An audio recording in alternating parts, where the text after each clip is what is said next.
Well, hello, everybody. Good morning, good afternoon. Welcome around the world for what is our last program of the school year here at Exploring by the Seat of Your Pants. It's a really big day, so a huge welcome to all our classes for joining us for one last ride together. We have been broadcasting from over 100 countries this year, 500 programs. It has been a wild journey to feature the world's coolest scientists and explorers and bring them right into your classroom. So a huge thank you to all our teachers present, anyone who watches in after the fact. It is the privilege of a lifetime to get to do this job, so thank you so much.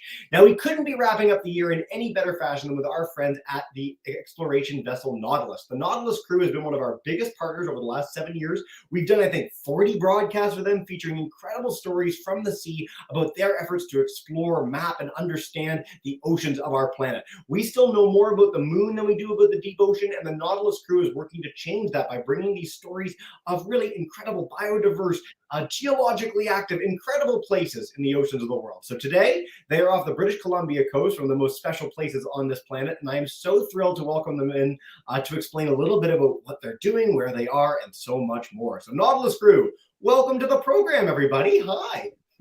Hi. Hey, thanks so much for the introduction, Jesse. We're pretty pumped to be here with you as well. My name is Lauren Hudson. I'm a K-12 education coordinator with Ocean Networks Canada. I use she, her pronouns, and this is my first time at sea, so I'm extra pumped. I'm super pumped to be here with you, and yeah, and I'm feeling good. Yesterday was not so good, but today I'm feeling a lot better. But May here is an expert. May, you've been sailing with Nautilus for a while. Yeah, my name is May Luvetkin, and I use they, them pronouns, and I'm the science manager aboard the ship. And I've been sailing with Nautilus since 2015 on a big variety of different types of expeditions. That's awesome. So when we say Nautilus, this is what it looks like, folks. This is the vessel we are currently sailing in. We are, what do we got? It's 223 feet, I think, long. It's a pretty big vessel. We've got between 40 and 50 people on board. We are out here on yeah, off the west coast of Vancouver Island. So we call this the Northeast Pacific Ocean because when we think of our planet and we think of our oceans, people say, "Oh, we've got 7 oceans." Well, technically, we have one ocean, and all the oceans are connected. So here off the coast of Vancouver Island, it's all the west coast of Canada, but we are in the Northeast Pacific Ocean. So we set sail from Sydney a couple days ago. We made our way over to Folger Passage here on the map. And this is a really important place off the coast because it's a rockfish conservation area. And we are checking out all sorts of oceanographic parameters, understanding the ocean, getting some information and data about the ocean. That's what Ocean Networks Canada specializes in. And right now we're over here. We are here at the Clayoquot Deformation, heading over to the Clayoquot Slope today. We got some cool equipment in the water, and you can take a look at what the ocean looks like. This is exactly where we are right now. We're kind of up above and feeling the motion here.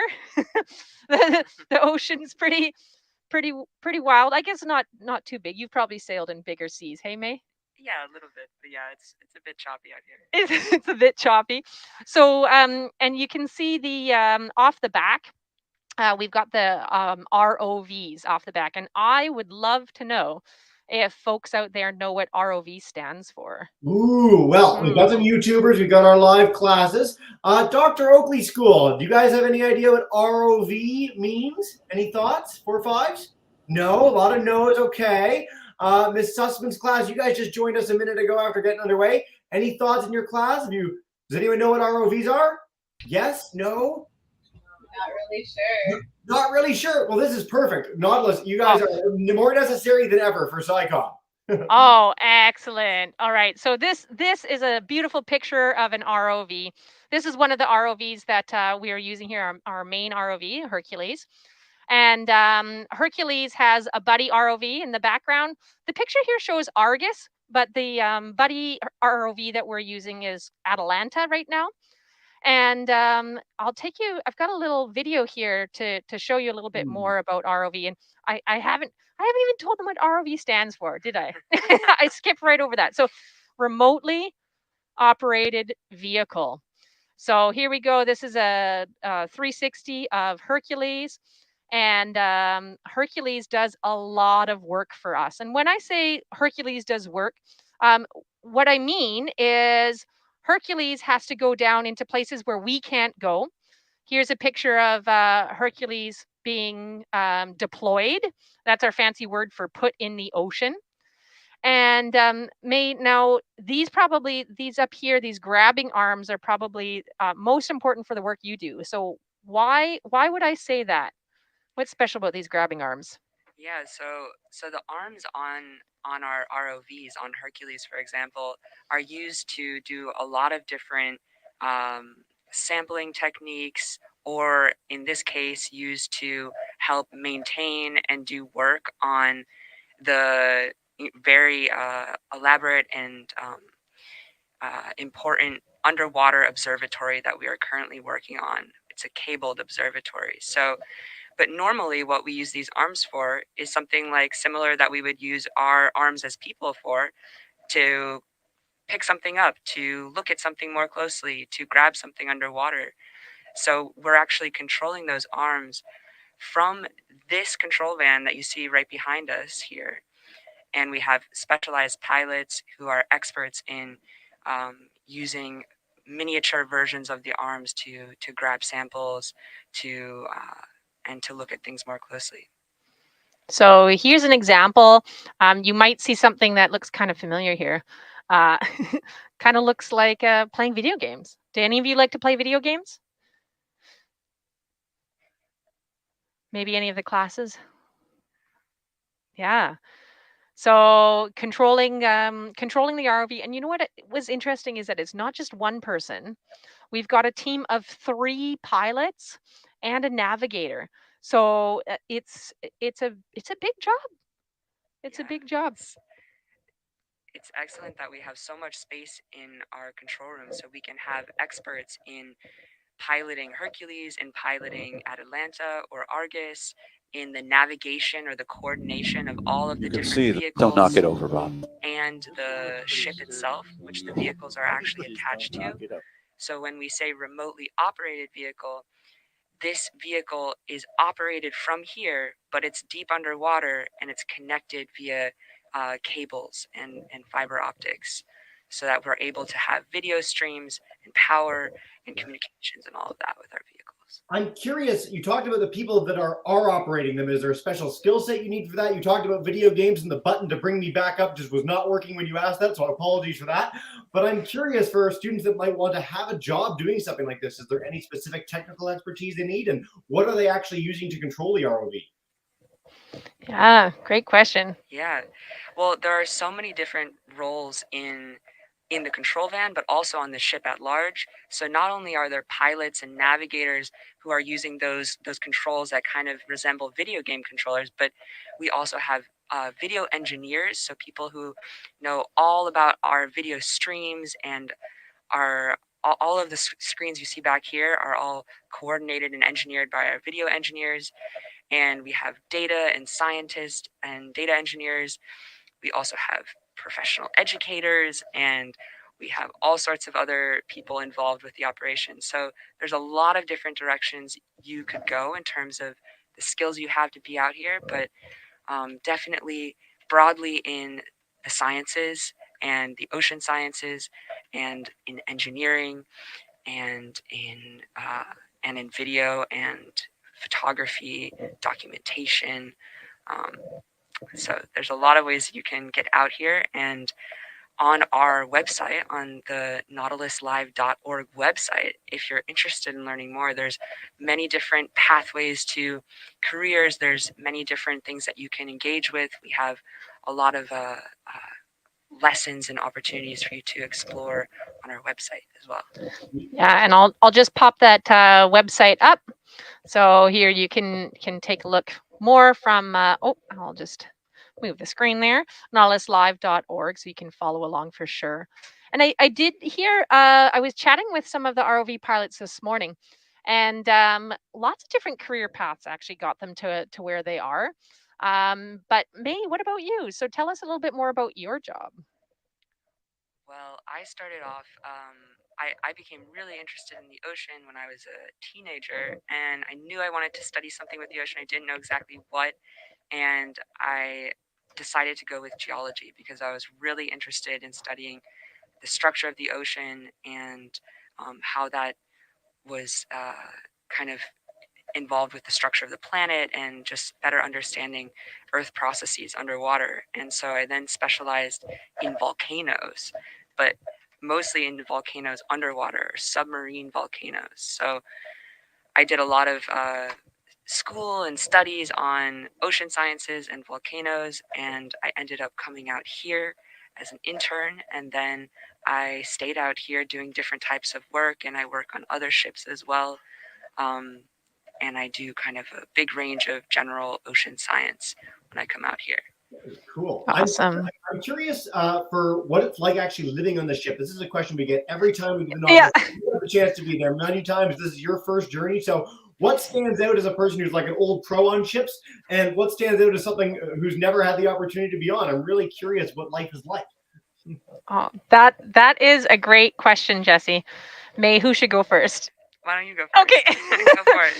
So I have to admit, we're out for a 22-day expedition. So we're on the water for a long time.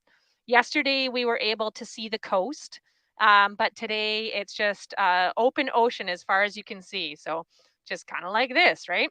So I was pretty nervous coming to sea, and I had a few expectations. I've taken a big long ferry trip before up to Haida Gwaii, so I kind of I've been on the ocean, and I fared okay, but yeah, I think I was pretty nervous about it. Like, you you're in a bunk with bunk mates and things, and I wasn't sure if was going to have enough food and all those kinds of things, but really it's just been a delight. Everyone on board, it makes the journey a lot of fun.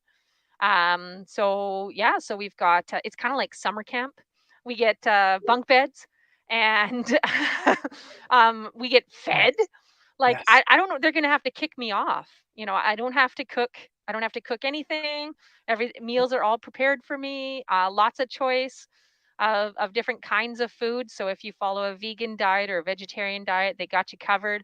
The crew is just excellent. And then yeah, just people are working pretty hard. There's kind of some complicated things that we're trying to accomplish with deploying certain equipment and things. So there are times when it's a little bit tense, but we've got a great crew of people who relieve each other off and help each other out. So yeah, that's pretty fun. Thanks. May? Yeah. Yeah, I think being at sea is a incredible experience of collaborative living. There's always so many different things happening, even if you yourself maybe are having a moment that isn't extremely busy, somebody else is doing something. There's always something happening around the clock, day or night. Doesn't really matter what day of the week we're on. Doesn't really matter what time of day. There's things that are going on all the time, and it's only possible through collaboration, and it's only possible through all of the different people coming together. And I think it's a really rewarding experience to be part of a large team and to be also surrounded by the ocean in this incredible space. It's something I think about all the time, about how lucky and generous this environment is to have us be here. And it's really a pleasure being out here. Yeah. And I was also impressed too because operations are. Sorry, Jesse. I saw you trying to jump in. Oh, go ahead. Operation. No one's here for me. You just tell us. All right. All right. Operations are 24 hours a day. So there was a dive that started last night at 1:30 a.m. So the ROVs have been in the water for over many hours now. Some dives take 10 hours, 12 hours, which means the ROV pilots and crew back there, um, they are up. So everyone's got different kind of sleep schedules. I thought it was pretty cool. On my bunk bed, there's a little curtain, so you can draw it across and have your own little private curtained area because everyone's sleeping at different times. So when you're out at sea, someone has to be awake 24 hours a day, 7 days a week. So kind of that's another interesting part about being life on the ship, is that there's, like May was saying, there's something happening somewhere all the time. I wanted to harp on what you had said, May, which is just the idea that every time we get the chance to feature an expedition or scientific stories in general, one of the things that really strikes me, and I think strikes our students as well, is that there's so much collaboration. You're working with people from all over the world, and you're all working towards a common goal. There's very few jobs on the planet that you have that opportunity, and especially in such a special place, to do something of real impact for decades to come. And it's why I love having you guys in the Nautilus on. So I'm so glad you highlighted all that. For our students, I'm going to dive in with questions with them pretty shortly, but is there anything else you wanted to highlight about this expedition in particular to lead us into a really engaging question period? Oh, yeah, you bet. Okay, so let me just get up my slide deck again. So the Ocean Networks Canada expedition is kind of unique. So the Nautilus sails all over the place and does some really neat science with a whole bunch of different interesting crews. But the expedition that we're on is taking a look at our underwater network of observatories. So this might show up a little bit small. Sorry about that. But when I say an underwater cabled network, what I mean is we have basically giant electrical plugs on the bottom of the seafloor. And that's in this picture here with this node. And we plug in, like literally with the ROV arm, we plug in a whole bunch of different scientific instruments. So we are plugging in instruments that are collecting sound. We're plugging in instruments that are telling us about earthquakes or tectonic movement. We have got things that are cameras. We've got cameras that plug in. And all of these different instruments are collecting information about the ocean all the time. But one of the things that we got to do is we have a whole team at Ocean Networks Canada of people that check the data, and they check, is this what we expect? Is the instrument working well? And then once a year we come out and we do maintenance. And so that's what we're doing right now, is we're doing this maintenance on our network of underwater observatories. So I think you saw the picture of the network before. I'll just see if I can bring it back up here, and I'll show you a little bit. We've got this network in that whole loop, right? In that nice big loop. So here we go. This is called our Neptune Observatory. So what we want to do with Ocean Networks Canada and the goals of our organizations, this is from Miss Williams' grade 6 class. Thanks for the question. What we want to do is we want to collect data and make it available for anyone around the world to understand the ocean better. So when we have the instruments on the seafloor, we don't have to rely on a ship and being out at sea to collect information. So we're getting things like temperature, pressure, other oceanographic information. And all of this comes in from the instruments. So some of my favorite information that we get is sound information. Let me see if I can play this clip for you. So here we go. This is a really cool thing. This is what some of the data looks like. This is hydrophone data. And hydrophone is maybe kind of what it sounds like, an underwater phone, microphone. So here, I'll stop talking for a moment so you can hear this data.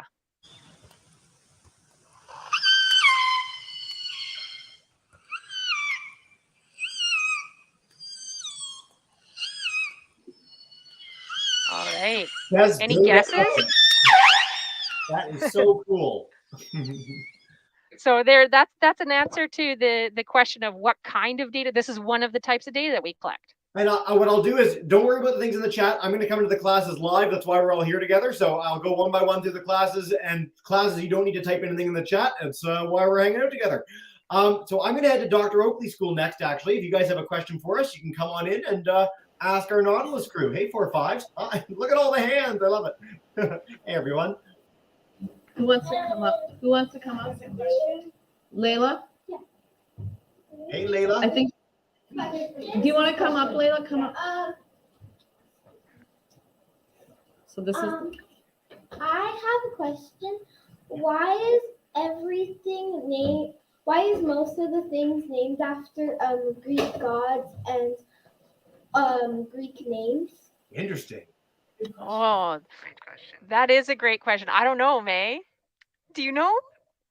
Why? Well, The- for Neptune, do you want to share? Well, Neptune is an acronym actually. So Northeast Pacific Underwater Observation Experiment, I think it stands for. So I'll see if I can confirm that. But maybe Layla, you were thinking of Hercules. So Hercules and Argus are Greek names for the remotely operated vehicles. Yeah, I think that there is a lot of people who are moved by the stories of the Greek gods, and they find something applicable to the strength of Hercules and the strength of the ROV. Of course, there's many different names that our vehicles could have, and I think it would be exciting to see a lot of different stories from different places to come more forward. But Hercules has been around for a long time now, and I think that name, was inspired by this story of strength. And I gotta say, we've never had this question before. Like, we've done hundreds of ocean broadcasts, and no one's ever asked that. So thank you so much, Layla. Right on. Great question. Expeditions generally, I mean, the moon missions were Apollo, the Martian missions are Artemis. Like, we have this long tradition of when we do epic voyages drawing from this tradition. You're absolutely right, May. The more that we get different stories in to highlight this, I think that'll be better for expeditions going forward. But it's really a great tradition. I think it's very fun. I'd much rather have my son named Hercules than something else. So very cool, Dr. Oakley class.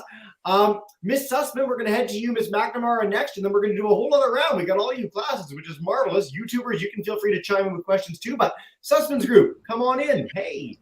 Hey, hi. My name is Larry. I want to know, do you guys ever get seasick? Any seasickness? Well, I will answer that question with an affirmative. Yeah. Yep, I was definitely seasick yesterday. I'm actually feeling not too bad today, but I have to say I do not regularly vomit. It's one of the things that I just really hate doing. And I thought I was all good, and I went for a little rest yesterday, and I thought, I think I'm gonna go to the bathroom, and yeah, there you have it. Live through exploring by the sea of plants. You heard it. There I you was sick. go. Yeah. You know what? But- I think this is good. You know, I think there's an expectation that when people get the chance to go on these voyages, they're like, hardy sea people that have been here for years and like aren't affected at all by this. And it's not true. Explorers of all stripes, no matter where they go, no matter if it's a space or ocean or deep jungle conservation, expedition, people are really affected by these things, and that's okay. You can dive in but the mere act of being brave and courageous and going to do these things makes you that. And so I think that's a good note for all our kids. And I love the question, Larry. Oh, well, thank you, Jesse, Oh. and thank you to the class there. I'm feeling much better. Yeah, no more seasickness the whole voyage. We'll check in 18 days or so and find out how you Yeah. go. Yeah, but definitely, sometimes you can take like an anti-nausea, a little bit of medication that helps, and it's okay. But I was in good company yesterday. There were a bunch of us who were not feeling not feeling so hot. So yeah, but May, you're experienced at sea. What do you Are do? you You good? get seasick? I don't get seasick really. I'm lucky. It's happened maybe once or twice where I felt off, but I never got really sick. And I think it's just about the wave, like what some people, their inner ear and their bodies are more affected by a certain movement than others, and it just depends, and it can change. So We've had a lot of mountain climbers on our broadcast, and some people can climb a mountain and they're not affected by the altitude sickness at all. Some people get up to 10,000 feet and they can't do it and they've got to turn back, and there's no rhyme or reason for that in people's bodies. So Larry, good question. Again, these are fun questions, very unique. I like them. Miss McNamara, I'm going to head to you guys next, and then we'll do another round with everybody. We've got lots of time. So 4 or 5 remote class. Hey. We're remote, so I'm hoping you can hear Kathy ask her question. Kathy? Not coming through to us, Miss McNamara, but if you have the question, you can share it on her behalf. Oh, maybe, kind of, sort of. You're in, but you're muted with us now. This is half the fun of the connection shuffle. Who knows? Maybe.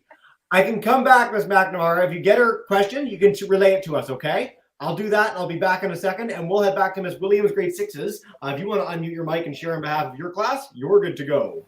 Hey. Thank you. So my class is really interested to hear if you guys do anything in terms of cleaning the oceans or the beaches with some of the information and the data you collect. Nice. All right. That's a really good question. I think it really depends. What we're looking at, a lot of the data that we're collecting is helping us get a better picture of climate change, the impact of climate change. So I would say that the data is critical for understanding the state of the ocean. That doesn't necessarily mean that we're working every time we go to sea to clean things up, but it does mean that we're helping provide a better picture of the impacts of climate change. And Ocean Networks Canada is involved in a large project for climate mitigation. So what that means is we're investigating the possibility of a negative emissions technology. So it's called the Solid Carbon Project. We're looking at combining existing technologies for capturing carbon dioxide and pumping it below the sea floor. So the theory here, the scientific theory is that once below the sea floor, the carbon dioxide will re-solidify and turn back into carbon captured in the sea floor. So this is something that's being investigated, and it kind of goes along this line of cleaning up. I do have this really fun video to share with you about some Put the radio forward. sometimes when we are at sea, we do find things on the sea floor, and I've got a little video here to show you of this. Sometimes we leave things in place, but sometimes we do clean it up. So let me just play this this little video here for you, and you'll get another picture of an ROV at work. Yep, pick up this guy. This is hilarious. Oh, picking up our garbage off the bottom. Doing the responsible thing. Yeah, don't break that antenna. Surprised there wasn't more sediment on that. Yep. Be gentle. So this is one of my favorite clips. We've got the ROV pilots. They've seen a radio. Funny story about this, May, is that the radio actually had the ship name that it came from, and it had fallen off the ship 2 years previous. And so we contacted the ship and said, "Hey, are you missing a radio?" And they're like, "Yeah." Unfortunately, it didn't work anymore, but we did remove it from the seafloor. And this is a great video as well, because you can see the ROV arm in action, and you can see the sample tray. And that kind of brings me back to your job, collecting samples and in the lab there, May. One of my great joys of life, by the way, is the audio of people when they're doing ROV things. I mean, this is something that kids can find on the internet all the time now. NautilusLive.org has tons of examples of this. But I think, my expectation as a boy would have been that it would be intense science people talking in intense science words. And instead it's like nerds at a playground. Like, what is this cool thing? And it's the greatest. It's really one of my fantastic moments of life. So thank you for that very much. Yeah, there's always lots of fun banter in the control van. We've got when we sit down for dinner, I know exactly where the ROV pilots are because they're the noisiest table. Perfect. I'm married to a librarian. They're the noisiest people too. It's really cool. Miss McNamara, I'm going to head to you guys. If you want to unmute your mic, you have the question to share on behalf of your students, and you can unmute and you're good to go. Hey. All right. Kathy, do you want to try again? Yes. Can you hear? No. Yep. Very faintly. Very faintly. Yeah. If you know her question, you can just share it on your behalf, okay? Yes, she was wondering what was. What's that sound, the seal? What's the sound that when you played the sound? What animal is that? Yeah. Oh, that is a great question. I think I left everyone hanging. How could I possibly do that? I was actually going to ask, throw that question back out there.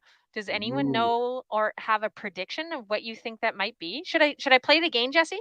Play the game. And by the way, when you said that, one of the classes, like every kid in the class put their hand up, and it was amazing. Okay. Yeah. So Dr. Oakley School, what is it? Dylan? Just say it from there. What do you think? What do you think the sound is? A dolphin or a seal? A dolphin or a seal, okay? We covered 2 of our marine mammals. Miss Sussman's class, you guys have any thoughts? They're saying orca. Orca? Okay. I'm thinking dolphin more, personally, but what is it? What's our verdict? All right. Well, actually, both of the classes were correct. So the first class said it was a dolphin, and the next class said it was an orca. Well, the orca, or the killer whale, is the largest member of the dolphin family. And so these were orcas, and these were orcas off the Folger Deep, which is the site that we were at yesterday. And that's this site here, this Folger Deep passage. So what's really unique about Ocean Network Canada Network is that we have these underwater listening devices at each of our sites.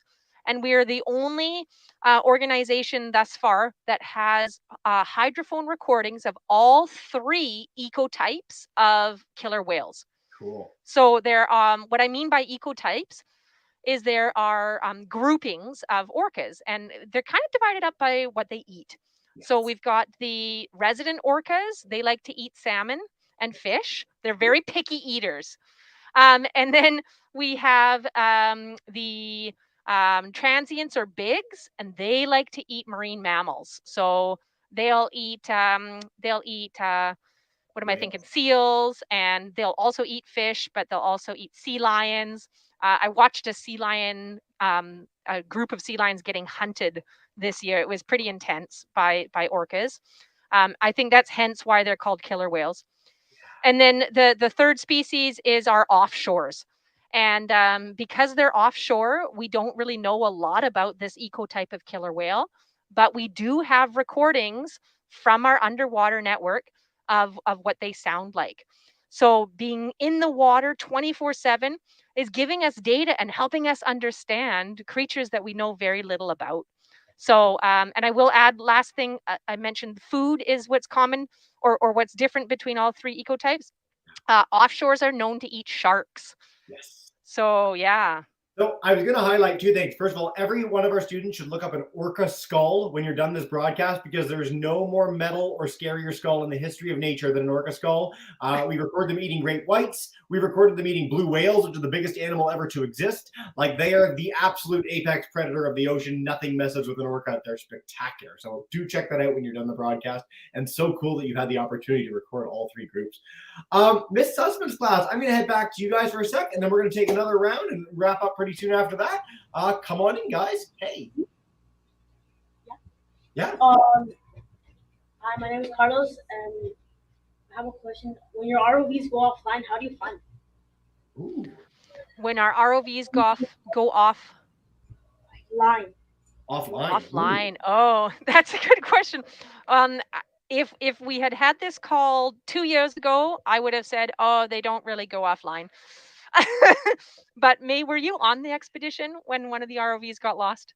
I was not here for that expedition. Oh. But yeah, so normally if an ROV loses power, which I think that's maybe what you mean by offline, it should be noted that these vehicles are actually connected to the ship. They're not disconnected from the ship the way that a submarine might be completely disconnected, or an autonomous vehicle.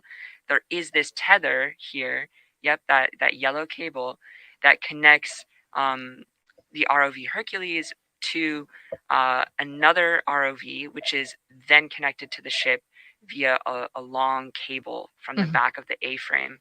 So we always have them attached, and if we need to do a vehicle recovery, or what we call a dead vehicle recovery, or a vehicle recovery where there's no power, there's a way that we can do that and we can just slowly bring the vehicles up. And with buoyancy, the Hercules vehicle is neutrally buoyant. So that's something that we can do.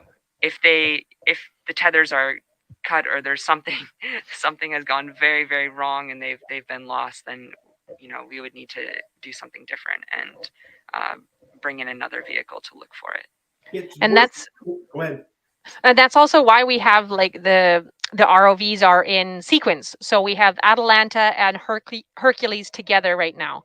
So they kind of work together. And so the reason why we have these two different vehicles working together, for a number of reasons. One, because they're all connected to the ship. You saw that our ship is moving on the sea surface, and we're doing really delicate operations with Hercules on the seafloor, plugging in a cable, picking something up, doing something that requires the vehicle to be stationary.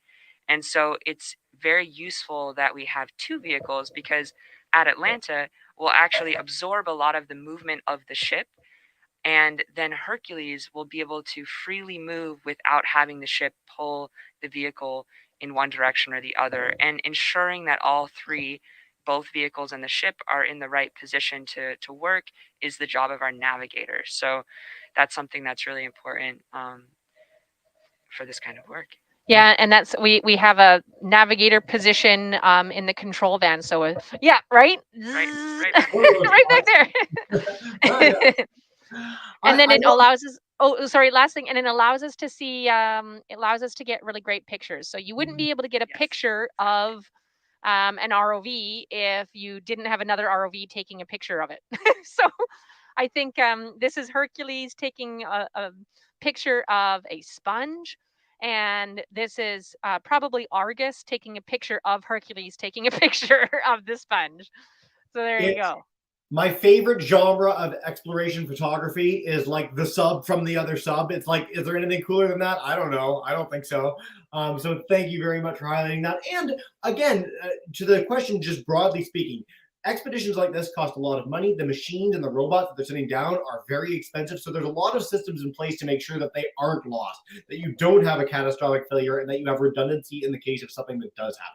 So this is true of, again, every high-level expedition, but certainly something on the scale of the Nautilus. There's a lot of systems in place to prevent things like that from happening. So thank you for the question, guys. We're going to head to Dr. Oakley School for a question/comment. I'm excited to hear what this is. Come on, guys. So, do you want to? Okay, go ahead. that's not a question. Okay, go ahead. Make your comment. So, killer whales kill great white sharks and they eat their livers. Yes. Yep. You got that correct. Is that Skylar, did you have something? Is that both? So, yes. Yeah. I was wondering how much one of the vehicles cost. Yes. Okay. Before you answer this, I just got to note, it's one of my great joys in life is for the first 6 years of operation as Exploring by the Seat of Your Pants, the only kids who asked us questions were over grade 10. And now it's like everybody, and it happened in the last year. So I'm so interested why there's this big interest in cost from students. But for one of our subs, for the Hercules, how much does that cost? Please do tell. Oh, I don't know.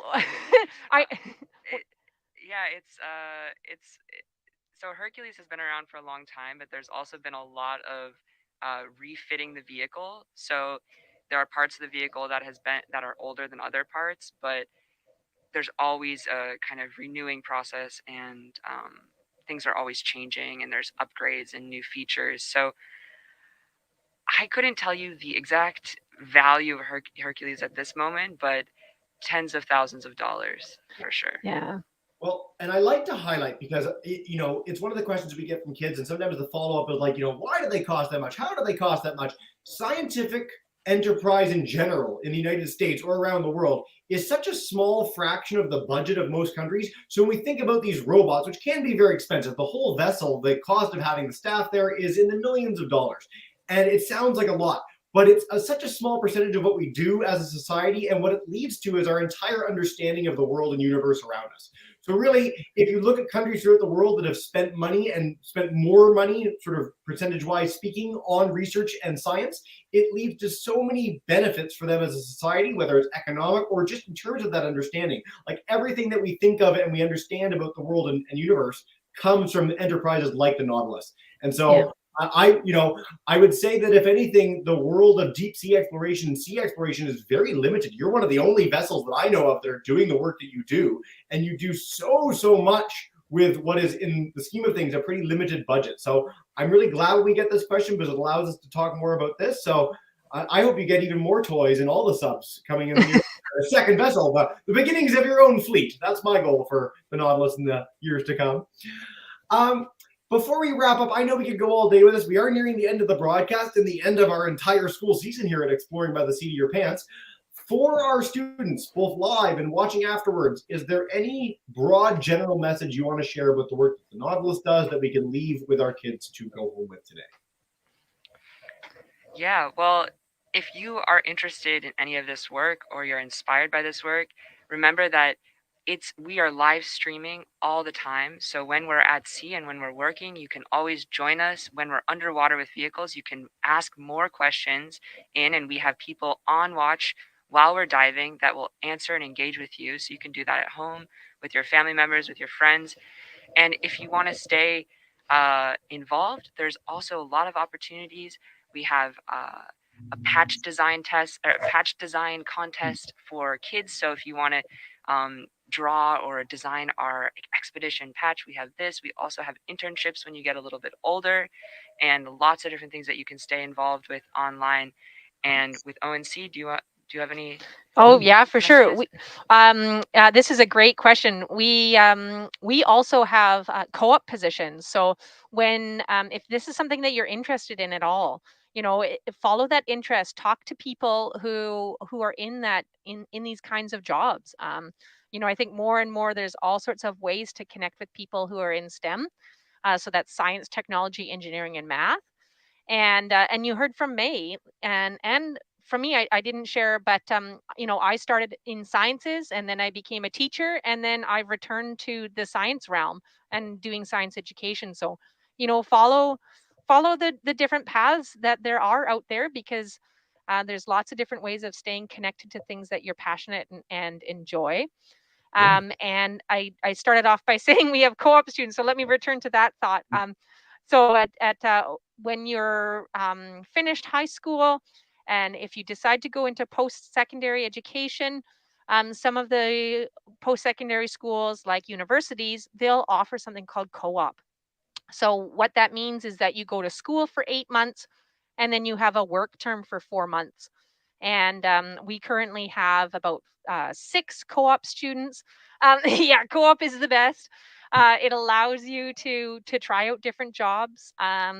So it's a great way of getting immersed and seeing what kind of tasks and things there are for you in future careers. Lauren, May, this has been such an amazing journey. Thank you so much for joining us for such a special last broadcast to wrap up the school year. If any of our students want to share with family or friends, you can head to our YouTube channel. This is already live there, so you can check this out, share it 3 weeks from now, 3 years from now, whenever you want. And as May noted, the Nautilus Live is broadcasting all the time. So just because we're wrapping up for the summer, you can hang out with them, check out live streams, and learn so much more.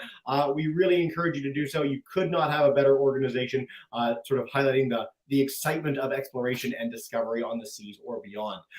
May, Lauren, what we do to wrap up every broadcast, I'm going to bring in our teacher and school friends. So Miss Williams, Miss McNamara, and Miss Sussman and Dr. Oakley School's whole classes join me in saying a big thank you and farewell to wrap up the year. Thank you so much, everyone. Have a wonderful day.